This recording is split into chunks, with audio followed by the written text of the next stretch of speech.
1900년대 초 유럽의 부유층 사이에서는 이런 말이 유행처럼 번졌습니다.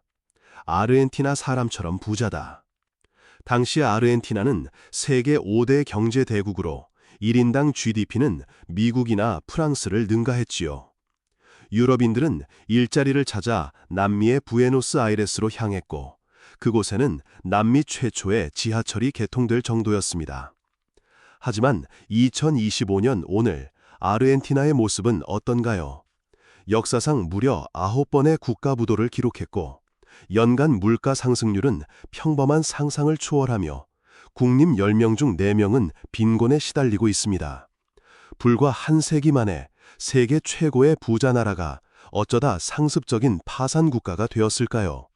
이것은 단순한 경제 위기가 아닙니다. 100년 넘게 반복되는 거대한 비극의 굴레랍니다. 대체 무엇이 아르헨티나를 이토록 끊임없이 추락하게 만드는 걸까요? 2025년 아르헨티나의 수도 부에노스아이레스의 한 마트 풍경을 상상해 보십시오. 사람들은 월급날이 되자마자 카트를 가득 채워 물건을 사재게 합니다. 내일이면 가격표가 또 바뀔 것을 알기 때문이지요. 연간 100%가 넘는 인플레이션은 더 이상 뉴스도 아닙니다. 이는 월급의 가치가 매일같이 허공으로 사라지는 것과 같습니다. 공식 환율과 암시장 환율이 몇 배나 차이나는 기이한 현실 속에서 사람들은 자국 화폐인 페소를 불신하고 어떻게든 미국 달러를 손에 쥐려 발버둥칩니다. 심지어 한때는 튼튼한 중산층으로 분류되던 이들마저 빈곤층으로 추락하는 일이 비일비재합니다. 이 모든 혼란의 정점에는 국가 부도, 즉 디폴트가 있습니다. 국가 부도란 나라가 개인처럼 더 이상 빚을 갚을 능력이 없으니 배째라고 선언하는 것과 같습니다. 아르헨티나는 1827년을 시작으로 1890년, 1951년, 1956년, 1982년, 1989년, 2001년, 2014년, 그리고 2020년까지 세계에서 가장 많이 국가 부도를 선언한 불명예스러운 기록을 가지고 있습니다. 부도를 선언하면 당장은 빚 독촉에서 벗어날 수 있을지 몰라도 그 대가는 혹독합니다. 국제사회의 신용도는 바닥으로 떨어지고 외국인 투자는 끊기며 다시 돈을 빌리기는 하늘의 별 따기가 되지요. 결국 경제는 더욱 깊은 수렁으로 빠져들게 됩니다. 이러한 현상은 왜 아르헨티나에서만 유독 단복되는 것일까요? 많은 전문가들은 그 원인으로 포퓰리즘이라는 단어를 지목합니다. 포퓰리즘이란 대중의 인기에 영합하는 정치 형태를 말하는데 경제에서는 주로 퍼주기식 복지로 나타납니다. 아르헨티나의 경우 이는 페로니즘이라는 독특한 형태로 100년 가까이 뿌리 내렸습니다. 노동자의 권익을 보호한다는 명분 아래 임금을 올리고 각종 보조금을 남발하며 기업들을 국유화하는 정책이 반복되었죠. 문제는 이 모든 것을 감당할 돈이 어디서 나오느냐입니다.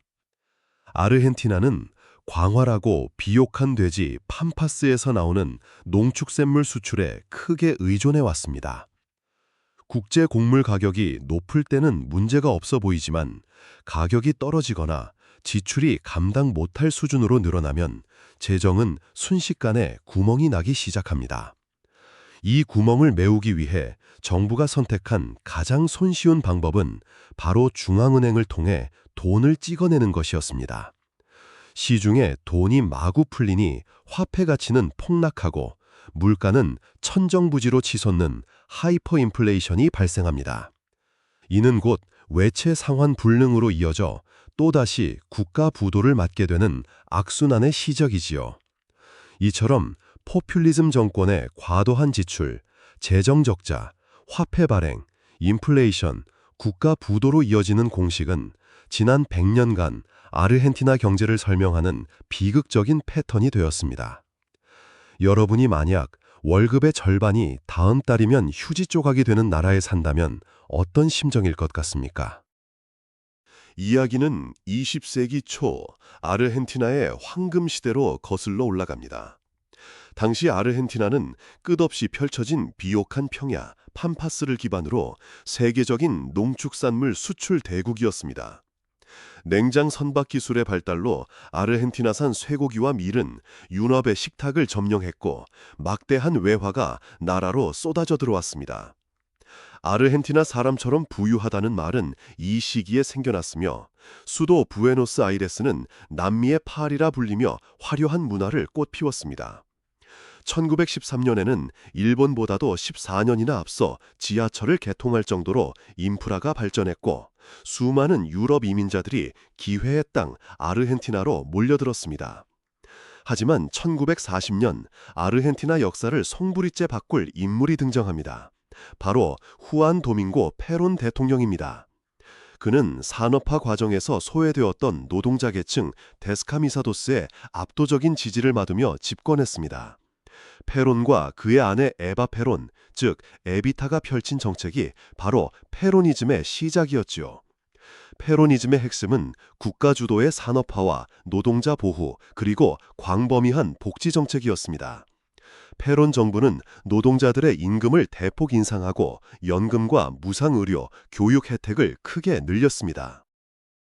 또한 철도, 통신 같은 주요 산업을 국유화하고 수입품에 높은 관세를 매겨 국내 산업을 보호하는 정책을 펼쳤습니다. 이러한 정책들은 단기적으로 노동자들의 삶을 크게 개선시켰고 페론 부부는 국민적 영웅으로 떠올랐습니다. 하지만 여기에는 치명적인 문제가 숨어 있었습니다. 이 모든 복지 비용과 국영기업의 비효율성을 감당할 재원은 어디서 나왔을까요? 바로 농축산물 수출로 벌어들인 돈이었습니다. 정부는 수출업자들에게 높은 세금을 매겨 재정을 충당했지요. 이는 마치 황금알을 낳는 거위의 배를 가르는 것과 같았습니다. 농업 부문의 경쟁력은 점차 약화되었고 국제 원자재 가격이 하락하자 아르헨티나 경제는 뿌리부터 흔들리기 시작했습니다. 재정 수입은 줄어드는데 한 번 늘어난 복지 지출은 줄일 수 없었고 결국 정부는 부족한 돈을 찍어내는 길을 택했습니다. 그 결과는 예견된 것이었습니다. 1951년 아르헨티나는 결국 국가 부도를 맞게 됩니다. 이후 아르헨티나 정치는 페론주의를 계승하려는 포퓰리즘 정권과 이를 바로잡으려는 군부 또는 개혁 정권 사이에 기나긴 투쟁의 역사가 되었습니다. 포퓰리즘 정권이 들어서면 복지를 늘리다 재정 파탄을 막고 그러면 군사 쿠데타나 개혁 정권이 등장해 고통스러운 긴축 재정을 실시합니다.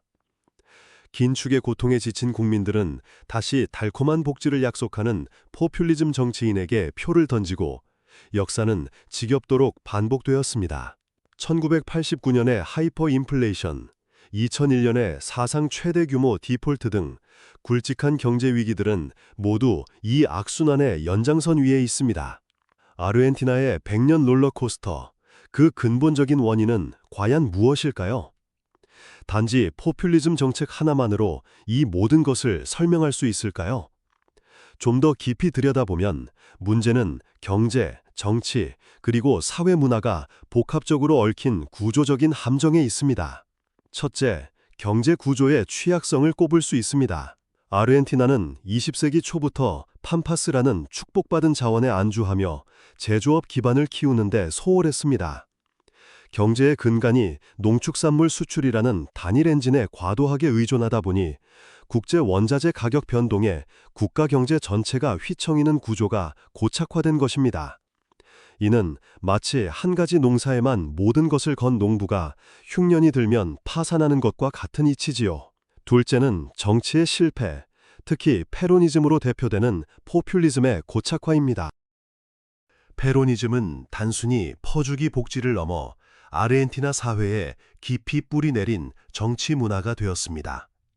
선거 때마다 정치인들은 국가의 장기적인 미래보다 당장의 표를 얻기 위해 실현 불가능한 복지 공약을 남발했습니다. 그리고 한 번 늘어난 복지 혜택은 국민의 당연한 권리로 인식되어 어떤 정부도 이를 쉽게 줄이거나 개혁할 수 없게 만들었습니다.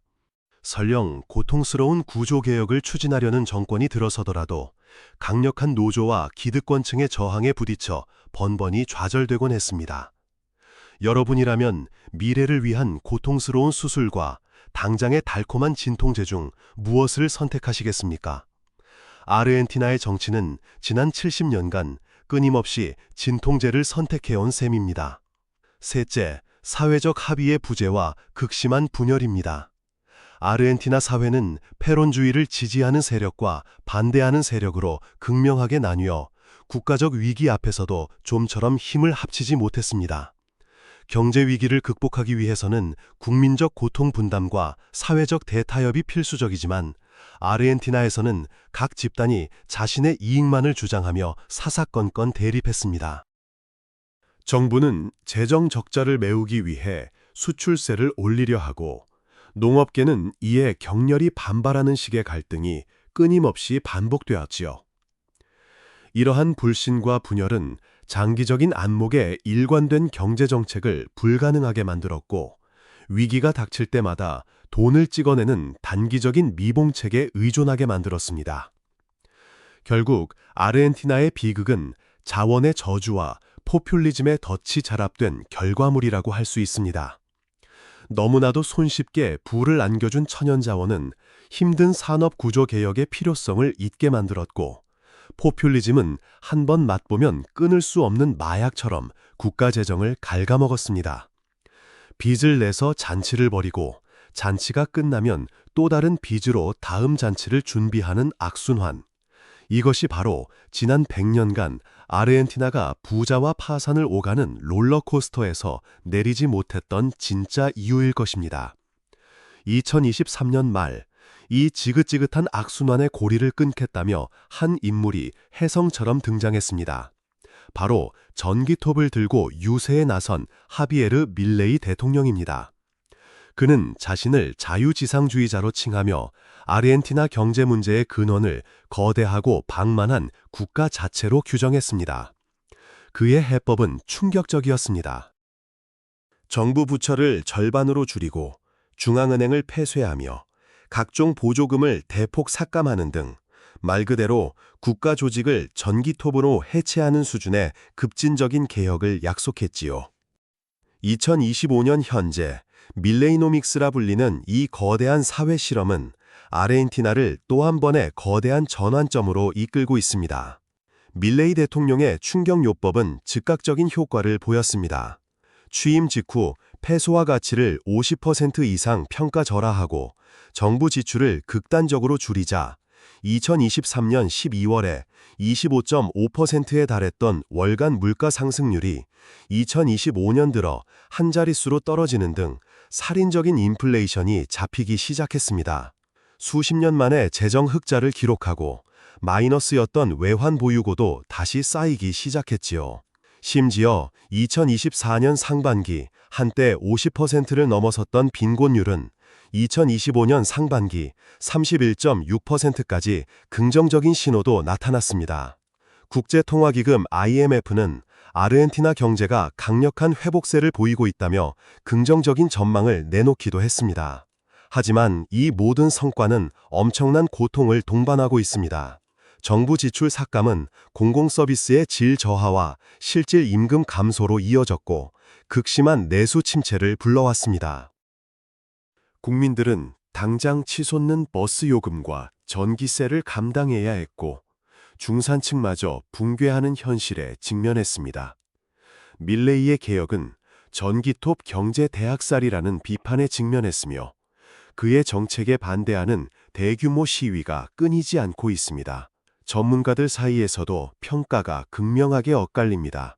일부는 수십 년 된 고질병을 치료하기 위한 불가피한 수술이라고 평가하는 반면 다른 한편에서는 그 부작용이 아르헨티나 경제를 완전히 파괴할 수 있는 위험한 도박이라고 경고합니다. 아르헨티나의 상황은 결코 남의 나라 이야기만은 아닙니다. 과도한 복지 지출과 재정 적자 문제는 정도의 차이만 있을 뿐 많은 국가가 겪고 있는 고민입니다. 특히 베네수엘라의 사례는 포퓰리즘이 어떻게 한 나라의 경제를 완전히 파탄낼 수 있는지를 보여주는 극단적인 예시입니다. 풍부한 석유 자원을 가졌던 베네수엘라는 무리한 복지 정책과 산업 국유화로 인해 결국 돌이킬 수 없는 경제 붕괴와 살인적인 하이퍼 인플레이션을 겪으며 수많은 국민이 나라를 등지는 비극을 맞았습니다. 아르헨티나는 지금 100년의 실패를 반복할 것인지 아니면 고통스러운 수술을 통해 새로운 길을 열 것인지 중대한 기로에 서 있습니다. 결국 아르헨티나의 100년 비극은 한 문장으로 요약될 수 있습니다. 미래의 자원을 당겨 쓰는 달콤한 유혹에 반복적으로 굴복한 대가입니다. 광활한 대지가 안겨준 풍요에 안주했고 힘든 구조개혁 대신 손쉬운 돈 찍어내기를 선택했으며 장기적인 국가 발전보다 눈앞의 표를 약속하는 정치인들에게 열광했습니다. 그 결과는 세계에서 가장 부유했던 나라가 상습적인 파산 국가로 전락하고 국민들은 끝없는 인플레이션과 빈곤의 굴레에서 고통받는 현실이었습니다. 2025년 현재 하비에르 윌레이 대통령의 전기톱 개혁은 이 100년의 악순환을 끊기 위한 극약 처방이자 거대한 도박입니다. 단기적으로는 인플레이션을 잡고 재정 건전성을 회복하는 성과를 보이고 있지만 그 과정에서 국민들이 감내해야 할 고통은 상상을 초월합니다. 과연 아르헨티나는 이 고통스러운 수술을 견뎌내고 다시 일어설 수 있을까요? 아니면 개혁의 후유증을 이기지 못하고 또다시 과거의 실패를 반복하게 될까요? 전 세계가 아르헨티나의 이 위태로운 실험을 숨죽여 지켜보고 있습니다. 아르헨티나의 이야기는 오늘을 사는 우리에게도 무거운 질문을 던집니다. 우리 사회는 단기적인 이익과 집단의 요구에 밀려 미래 세대가 짊어져야 할 부담을 외면하고 있지는 않습니까? 연금개혁, 재정 건전성 문제, 산업 구조 조정 등 고통이 따르지만 반드시 해결해야 할 과제들을 뒤로 미루고 있지는 않은가요? 아르헨티나의 100년은 포퓰리즘이라는 달콤한 독이 얼마나 무서운 결과를 낳을 수 있는지, 그리고 한 번 망가진 경제를 되돌리는 것이 얼마나 고통스러운지를 보여주는 생생한 역사 교과서입니다. 여러분은 아르헨티나의 미래를 어떻게 전망하시나요? 그리고 아르헨티나의 사례가 한국 사회에 주는 교훈은 무엇이라고 생각하십니까? 여러분의 다양한 의견을 댓글로 남겨주세요.